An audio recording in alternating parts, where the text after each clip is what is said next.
Barcelona are interested in a second season-long loan deal for Marcus Rashford. There's an option to buy him permanently, but financial circumstances at Barca mean they're reluctant to trigger it. Well, we've previously reported that Manchester United have no intention of renegotiating the £26 million fee agreed as part of the deal to loan Rashford to the Spanish Giants. Barcelona are therefore considering making another loan proposal when talks renew at the end of the season. Rashford is under contract at Old Trafford until the summer of 2028. Meanwhile, Mainoo is expected to sign a new Manchester United contract until 2031. United want Mainoo's fresh terms to better reflect his progression and current status in the first team. Well, his current contract was signed in 2023 when he was still 17. Under Michael Carrick, he's become a key figure in the side. Jamie Redknapp believes Mainoo's form will earn him a place in Thomas Tuchel's England squad this summer. Cobby's been in great form. He's been excellent of late. I thought against Brentford, some of the things he did, the dribbles, the skills, and he's really enjoying himself. And, you know, he probably thought to himself at the start of the year, well, what's my future? You know, am I actually going to play for Man United? You know, because Ruben Amorim had no real interest in putting him in the team. Michael Carrick's come in and gone, no, you're my man, you're in. Got his confidence, his belief. He's now looking really fit and strong. I don't just think it's going to be a good end to season for him. I think also there's a World Cup, you know, coming. I'll be amazed if he doesn't get picked in the squad. And if he gets a new contract, I think it's important that he stays grounded. He manages to keep that energy that he's playing with, because sometimes you see players, young players, get contracts, or they start to think, OK, this is it now, I can relax. No, he's got to keep going because he's too good a player not to. So exciting times for him, and it's good to see him back in the form that we all know he can play with. So it's lots to look forward to for him. Well, Manchester United need 2 more points to secure Champions League football for next season. Michael Carrick has done all he can to get the head coach's job long-term, but our football correspondent Rob Dorset says that the United hierarchy is in no rush to make a permanent appointment. There's no doubt that Michael Carrick is in pole position. He's done a fantastic job. And you say he's on the cusp. He had one mission, which was to come in and achieve Champions League football. He's virtually done that. They're 11 points clear of 6th. Only 12 points left to play for. It'd be a monumental, spectacular collapse from here if they didn't make Champions League football. But it's not just the results. He's galvanised the squad. The players are talking him up. They say they want him to get the job. There's a very positive atmosphere around the training ground. The players love training. He's been great with the media. It's an all-round package from Carrick. He couldn't have done any more. He's done all he possibly can. And if you look at more than the results, he's got a better goals per game ratio than any Manchester United manager since Sir Alex Ferguson. He's got a better points per game record even than Sir Alex, 2.2 per game. Now, all right, it's a small pool of results. It's 15 games in charge. But what's been made clear to me is that Manchester United are not going to rush this decision. The bosses want to make sure they've crossed every T, done their due diligence, done strategic decision-making. Those are the key parameters they're talking about. And there will be a process. They will interview candidates. Michael Carrick will be one of those. They will talk to other people. They haven't done yet. There's been sounding out of some intermediaries, as I understand it, but no formal contact with those other candidates. So they want to be sure that they've done everything right, that they've ticked every box, because this is a really important appointment for Manchester United going forward. So yes, Carrick, a strong favourite, but not an absolute definite just yet. But I think United are pretty comfortable with that, and they expect that to happen when the process starts. That process will begin at the end of the season. Don't expect anything before the end of the season, because United don't want to disrupt what they've got. They've got a massive game against Liverpool, which is a huge game in the English football calendar at the weekend, and they can finish anywhere from 2nd to 6th in the Premier League table. So the United bosses, I think, are saying, well, look, why would we change anything? Why would we make a rush decision now? And we know that the other options they're considering at the moment, or have considered, are big-name heavyweight hitters. Carlo Ancelotti, Thomas Tuchel, Julian Nagelsmann, Luis Enrique.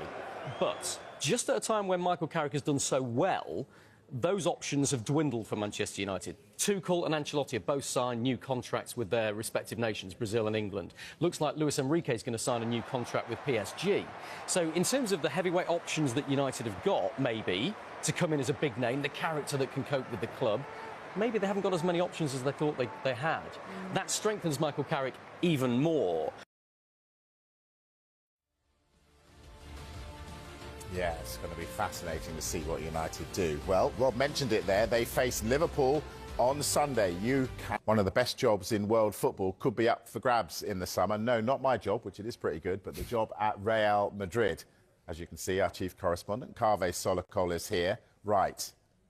Is this Is this anything in this? Could Jose Mourinho be going back to Real Madrid? Never say never. I think it is on the cards. According to Sky Germany's reporting last night, he's now the favourite to return to Real Madrid this summer. Now, it would be an extraordinary story because he would be returning to somewhere which he loved. The fans loved him as well. But you have to say, you would have assumed that Real Madrid would have moved on from the Jose Mourinho era. But having said that, he is still very, very close to the Real Madrid president, Florentino Perez. He's somebody that he's remained very close to over the years. And intriguingly, he has a break clause in his contract at Benfica, which means that if an agreement can be made with Benfica, which suits all parties, and the break clause is triggered, then he could leave Benfica. So I definitely think it's on the cards. It would be a sensational story for the special one to go back to a very, very special club. Yeah, he was special a long time ago. Surely his days are done at a top club. Whoa. When was the last time he won anything? He won at Roma. He's doing a very good job. What did he win at Roma? He won the Conference League. But that was the competition they were in. They weren't expected to win the title when he was there. I think, look, we're going to have to agree to disagree. I still think he's a fantastic manager with an incredible track record, incredible charisma. I do accept your point that he may not be at the peak of his absolute powers. He's not the Jose Mourinho we saw first time round at Chelsea, at Inter Milan as well, at Real Madrid. But he's still a very, very good manager. Look at his record at Benfica at the moment. They are second in the table. OK, they're not going to win the title, but they are invincible, unbeaten. They beat Real Madrid at home once. You don't get any trophies for not losing but not winning anything, do you? Again, you know, we have to agree to disagree. I know you're not the biggest Jose Mourinho fan, and I take your point that he's not at the peak of his powers, and perhaps, you know, Real Madrid should be looking elsewhere. But Real Madrid need someone at the peak of their powers. They're Real Madrid. What I think Real Madrid need is somebody with authority, somebody with charisma, and somebody with an incredible track record. Right, and I think they get that. Here. They get that with Jose Mourinho. Yeah, but they get more of it, say, with someone like Jurgen Klopp. Could he come back for that job? Well, he was asked about links with the Real Madrid job last month. He said reports of links with him and Real Madrid, that his agent had talks with Real Madrid, were nonsense. I think he's happy in his job at the moment, working for Red Bull. He said in the future, who knows, he may return as a manager. But for the time being, he is happy. The other sort of names in the frame who've been linked with the job, Didier Deschamps, very, very interesting. What a fantastic job he's done at France. He's been there for 14 years, but he's leaving after this World Cup. Mauricio Pochettino as well, who's been linked with the Real Madrid job on numerous occasions before, most notably when he got Spurs to the Champions League final. He's had a contract with the USA after the World Cup. Could they go back in for him?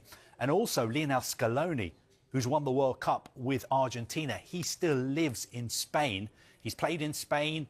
He has worked as an assistant, I think, in Spain, but he's never managed the club. So I think that would be a bit of a risk. At the moment, though, it looks like all roads for Real Madrid are going to lead to Jose Mourinho. That is absolutely I know you won't be happy, but a lot of Real Madrid fans will be happy. Will they? Florentino Perez will be happy. Wow. Carve Solokal, our chief correspondent, with that bombshell news. All right, thank you, Carve.